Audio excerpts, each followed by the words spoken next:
Pollachi Jayaraman is spokes person சபாநாயகர். But அவர் பையன் பிரவீன் யாரு? ஒரு எம்எல்ஏ கூட கிடையாது. ஆமா. அப்புறம் பேரை கருத்துட்டான்னு சொல்றது என்ன இருக்கு? பொள்ளாச்சி ஜெயராமன் ஒரு பையனும் ஒண்ணு கிடையாதுன்னு சொல்ல வர்றேன். பொள்ளாச்சி ஜெயராமன் இந்த கேஸை பேசுறேன்னா நான் ஒரு அட்வொகேட்டா இருக்கிறேன், கவுன்சிலர் ரெக்கார்டா இருக்கேன், நான் வக்காலத்து போட்டிருக்கேன். அங்க என்ன நடக்குதுன்னு எனக்கு தெரியும். தண்டனையான வழக்குல தண்டனை மட்டும் தான் நான் பேச முடியும். விடுதலை பண்ணவங்களையோ இல்ல வழக்குல இல்லாதவங்களை பத்தி நான் சொல்லக்கூடாது. அது தவறும் கூட தான். ஏன்னா ஒரு வழக்குல உங்க பேர் இல்ல, நீங்க அதுக்கு மேலே உங்களை பிளேம் பண்ண தப்பாயிடும். இதுல ஒரு 8-9 யூடியூப் சேனல்ஸ்ல வந்து இது நடந்திருக்கு. நக்கீரன், கல்லட்டா, ஐபிசி தமிழ், இவங்க மேல வந்து அவங்க வழக்கு போட்டிருக்காங்க. எங்க என் பேரையும் என் பையன் பேரையும் பயன்படுத்திட்டாங்க. என் பையனுக்கு 20 வயசு ஆகுது, அவனுக்கு ஒரு வாழ்க்கை இருக்கு, பொண்டாட்டி இருக்கு, நீங்க என் பையனை பயன்படுத்தினீங்கன்னா அவங்க கெட்ட பேர் ஆயிடாதன். பட் பொள்ளாச்சி ஜெயராமன் இந்த இடத்துக்கு வழக்கு போட்டிருக்க வேண்டிய அவசியம் இல்லைங்கிறதா எனக்கு தோணுச்சு. தேவையில்லாத விஷயம். வாண்டடா வந்து நம்மளா வண்டியில ஏறுறது. ஏன்னா ஆல்ரெடி அந்த மேட்ரு முடிஞ்சு போச்சு, டைலூட் ஆகி போச்சு, தண்டனை ஆயிட்டு. தம்பி மத்த பேருக்கு தண்டனை ஆயிடுச்சு, அவங்க பையன்லாம் வழக்கிலே இல்ல. அப்படியே நம்மளே வந்து அதுல யாருன்னு வந்து இந்த பிரச்சனையை வந்து ஒரு ஆடியோ கூட லீக் ஆச்சு.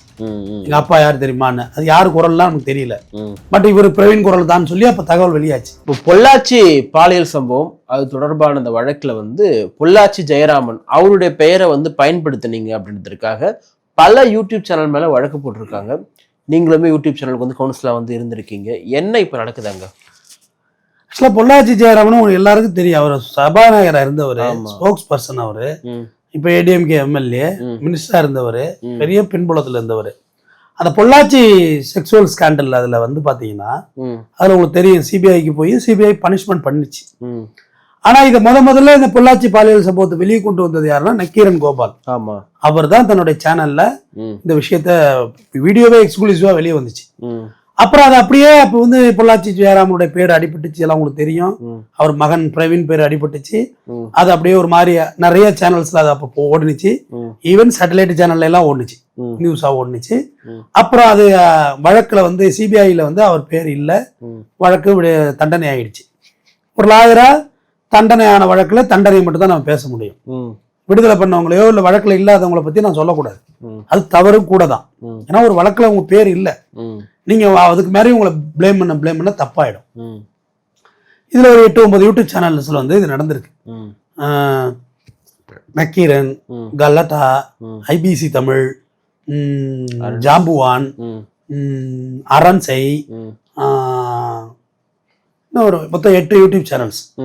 இவங்க மேல வந்து அவங்க வழக்கு போட்டிருக்காங்க. என்னன்னா எங்க என் பேரையும் என் பையன் பேரையும் பயன்படுத்திட்டாங்க. என் பையனுக்கு 20 வயசு தான் ஆச்சு அப்ப.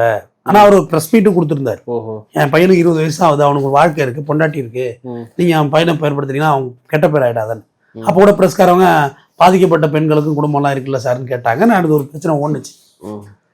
அப்ப இதுல இப்ப என்ன ஒரு ப்ரேயர் கேட்கிறாரு பொள்ளாச்சி ஜெயராமன்னா, அவர் ஃபர்ஸ்ட் பெட்டிஷனர், 2வது ரெஸ்பாண்ட் அவங்க பையன், ஒரு 8 ரெஸ்பாண்ட். என்ன கேட்கிறாரு அவர்னா, என்னுடைய நற்பெயரை வந்து நீங்க களங்கம் படிச்சிட்டீங்க, பேரை என் பையன் பேரை கெடுத்துட்டீங்க. நான் இப்போ கம்மிங் எலெக்ஷன்ல நான் எலக்ட்ரல் பார்ட்டியில நிக்கிற ஆள், நான் கேண்டிடேட். ஆனா அதுக்கு பிறகு அவர் ஜெயிச்சிருக்காரு, அதையும் பதிவு பண்ணிவிடுவோம். என்ன சொல்றீங்க? பொள்ளாச்சி பாலியல் சம்பவத்துக்கு எனக்கு என் குடும்பத்துக்கு என்ன சம்பந்தம் இருக்கு? நீங்க ஆனா வந்து இந்த மாதிரிலாம் பேச போய் எங்களுக்கு கெட்ட பேர் ஆயிடுச்சு, முதல்ல அந்த வீடியோலாம் தூக்குங்க. ஆல்மோஸ்ட் எல்லா சேனலையும் தூக்கிட்டாங்க. அந்த வீடியோஸ் குறிப்பிட்ட சேனல்ஸ் இருக்குது, பாக்கிலாம் எடுத்துட்டாங்க. இது போக 1 crore காமெண்ட் செட் கேட்கிறாரு. 1 crore ஒவ்வொரு சேனலுக்கும். நான் என்ன நற்பேரை களங்கம் வச்சுட்டாங்கன்னு சொல்லி டெஃபமேஷன் சுட்டு தானே அது. 1 crore எனக்கு வந்து காமெண்ட் செட் பண்ணுங்க அப்படின்னு கேட்கிறாரு. இது ஆல்ரெடி நக்கீரன், பிரகாஷ், 2-3 பேருக்கு வந்து நோட்டீஸ் சர்வ் ஆகவே இல்லை. ஆனா கேஸ் கிட்டத்தட்ட நேற்று ஆர்குமெண்ட் ஸ்டேஜுக்கு வந்துருச்சு. நேற்று 41வது கோர்ட்ல 22வது ஐட்டமா வந்துச்சு. மாண்புமிகு நீதியரசர் குமரேஷ் பாபு ஐயா அவர் முன்னாடி வந்துச்சு வழக்கு. வழக்கில் அவங்க சைடு ஆர்கியூ பண்ணாங்க, எல்லா பாயிண்ட்டும் சொன்னாங்க. இந்த மாதிரி பேரை கெடுத்துட்டாங்க, டு செட் சொன்னாங்க. இங்க நக்கீரன் தரப்புல நம்ம இங்க உள்ள நம்ம பாக்கி பேருக்கான ஆர்கியூமெண்ட் ஆல்மோஸ்ட் எல்லா சேனலுமே அவங்க இப்போ நீதிமன்றத்துல வந்து இந்த வழக்கு குறித்து பேசக்கூடாதுன்னு என்ன சொல்லியிருக்காங்களா? என்ன அப்படியெல்லாம் இல்லை, எந்த விஷயமும் வந்து பேசக்கூடாதுலாம் கிடையாது. ஆனால் அவங்க நிறைய எடுத்துட்டு வர்றாங்க.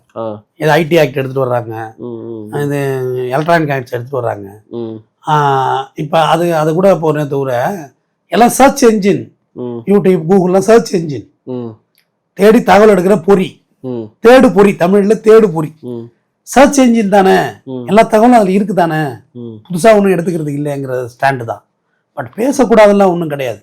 ஆனா அது ஜட்ஜ்மெண்ட் கிரிட்டிசிசம் பண்றது வந்து ஜாக்கிரதையா பண்ணணும். நீதிமன்ற தீர்ப்பு இருக்குல்ல, அதை கிரிட்டிசிசம் பண்றோம்ல, அது நீங்க ஜட்ஜ்மெண்ட்டை பேசலாம்னா பேசலாம். ஆனா கடைசியா கன்க்ளூஷன் பண்ணக்குள்ள இன்னமும் கூடுதல் தண்டனை வழங்கி இருக்கலாங்கிறது என்னுடைய கருத்துன்னு வேணா சொல்லலாம். ஆனா ஜட்ஜ்மெண்ட் தப்பு, இதுல இது தப்புன்னா நீங்க சொல்லக்கூடாது. அது கண்டெம்ப்ட் ஆஃப் கோர்ட். தீர்ப்பு விமர்சனத்துக்கு உட்பட்டது, நீதிபதி விமர்சனத்துக்கு உட்பட்டவர் அல்ல. ஆமா. நீதிமன்றம் விமர்சனத்துக்கு உட்பட்டது அல்ல. ஆமா. இது இவங்களுக்கு எல்லாம் தெரியலையா, இல்ல என்ன நடந்துச்சுன்னு தெரியல. பட் பொள்ளாச்சி ஜெயராமன் இந்த இடத்துக்கு வழக்கு போட்டிருக்க வேண்டிய அவசியம் இல்லைங்கிறதா எனக்கு தோணுச்சு. தேவையில்லாத விஷயம். வாண்டடா வந்து நம்மளா வண்டியில ஏறுறது. ஏன்னா ஆல்ரெடி அந்த மேட்ரு முடிஞ்சு போச்சு, டைலூட் ஆகி போச்சு, தண்டனை ஆயிட்டு தம்பி, மத்த பேருக்கு தண்டனை ஆயிடுச்சு. அவங்க பையன்லாம் வழக்குல இல்ல, அப்படியே நம்மள வந்து அதுல ஏறணும் வந்து இந்த பிரச்சனையை வந்து. இந்த வழக்குல அவங்க பையன் பேரே இல்ல இருந்தாலுமே ஏன் வந்து சொல்றாரு அவரு? அதுதான் அவருக்கு அது எப்படி கைட் பண்ணாங்கன்னு எனக்கு தெரியல. எனக்கு எல்லாம் என்னட்டெல்லாம் கேட்டது அதெல்லாம் தப்புங்க, வேண்டாம் வேலையை பாருங்க, தப்பாயிடம்னு சொல்லியிருப்பேன். அவங்க வந்து மேலும் நம்ம கிளியரா இருக்குங்கிற மாதிரி மக்கள்கிட்ட காமிக்கிறதுக்காக அதை போட்டிருக்காங்க. ஆல்ரெடி உங்க பேரே வழக்குல இல்ல, அப்புறம் அதை கிளியரா இருக்குன்னு என்ன ப்ரூவ் பண்ண வேண்டியது இருக்கு? யூடியூப்ல பேசுறது எல்லாமே என்ன சொல்றீங்க, பொறுப்பும் துறப்பும் அவன் கருத்துன்னு சொல்லி முடிச்சிடுறீங்க. டிஸ்கிளைமரா தானே போடுறீங்க, அவங்களுடைய சொந்த கருத்து. அவங்கவுங்க பேசுனாங்களா, அவங்கவுங்க முடிஞ்சு போச்சு. வீடியோ தூக்க சொன்னீங்க, எல்லாம் தூக்கிட்டாங்க. நோட்டீஸ் சர்வரனே தூக்கிட்டாங்க. குறைந்தபட்சம் அதுவே போதுமானது. இல்ல அந்த சேனல்ஸே நீங்க வீடியோ போட்டு கேட்டிருக்கலாம், எங்க பையனுக்கு சம்மந்தம் கிடையாது, ஒரு வீடியோ போட்டு கொடுங்கன்னா போட்டு கொடுக்க போறாங்க. அதை போய் கோர்ட் வரையும் இழுத்து 1 crore கொடுனா யூடியூப் சேனல் எங்க போய் கொடுப்பாங்க? 1 crore எல்லாம் நீங்க எடுக்க சொன்னீங்க, எடுத்தாச்சு, அவ்வளவுதான் முடிஞ்சு போச்சு. கலாட்டாவோட ஸ்டாண்டு கூட எப்படி இருந்துச்சுன்னா, நாங்களாம் நியூஸ் சேனல் கிடையாது, வியூஸ் சேனல்ட்டாங்க. ஒரே வார்த்தை, நியூஸ் சேனல் கிடையாதுங்க, வியூவர்ஸ் சேனல். பார்வையாளர்களுக்காக தான் சேனல் வச்சிருக்கோம். நம்ம ஸ்டாண்டு அதுதான் சொன்னோம், நம்மளும் அதே தான், சேம் நிலைப்பாடு தான். ரெண்டாவது, இதுல எல்லாமே ஸ்கிரீன்ஷாட்டை கொண்டாந்து வைக்கிறாங்க, வீடியோ பிளேயிங் இல்ல. ஸ்கிரீன்ஷாட் இருக்குல்ல, தம்பனையில் ஸ்கிரீன்ஷாட், தம்பனையில் தான் எது ஒன்றும் வைக்கிறாங்களப்பா வீடியோ பாக்குறதுக்கு. திடீர்னு பார்த்தா பிரதமர் இறந்து விட்டாரா அப்படின்னு தம்பனையில் வைக்கிறான். என்னடா உள்ள நாள் போயிட்டு விஜயகாந்த் இறந்துட்டாருன்னு ஸ்பெண்ட் பண்ணியிருந்தானுங்க ரொம்ப நாளா. அவரு நல்லா இருக்கும் பொழுது பிரதமர் இறந்துட்டாருன்னா பார்த்தா பழைய பிரதமரை சொல்றாங்க. முன்னாடி உள்ள பிரதமர் இந்திரா காந்தி இறந்துட்டாரா பார்த்தா நியூஸ் ஆகுது. ஏதோ ஒரு நாட்டுல யாரும் செத்துட்டுப்பாங்க, இங்க வைக்கிறது வந்து வீடியோ பாக்கணுக்கு தான் வைக்கிறாங்க. இது ஒரு பெரிய அஃபென்ஸா எனக்கு படவே இல்லை, இது ஒரு சாதாரண விஷயம். அது இது இந்த வழக்கு மறுபடியும் தேதி ஒத்தி வச்சிருக்கிறாங்க. இந்த பொள்ளாச்சி ஜெயராமன் மற்றும் அவருடைய மகன் பிரவீன் போட்ட வழக்கு டேட் ஆயிருக்கு, மறுபடியும் விசாரணைக்கு வரும். இவர் போட்டிருக்கக்கூடிய இந்த மான நஷ்ட வழக்கு தான் நடக்குதா? இது மான நஷ்ட வழக்கு தான், அவதூறு வழக்கு தான். அவதூறு வழக்கு சூட்டு ஒண்ணு, மான நஷ்ட வழக்கு தான் நடக்குது. 2 பிரேயர் கேட்கிறாரு. 1 crore அது நஷ்டஈடு, இன்னொன்னு இந்த வீடியோ எடுக்கிறது, தவறான வீடியோலாம் எடுக்கணும் அப்படின்னு. அது வீடியோ எடுத்துட்டாங்கன்னு வச்சுங்களேன். ஆனாலும் வழக்கு நடக்குது, வழக்கு போட்டிருக்காரு.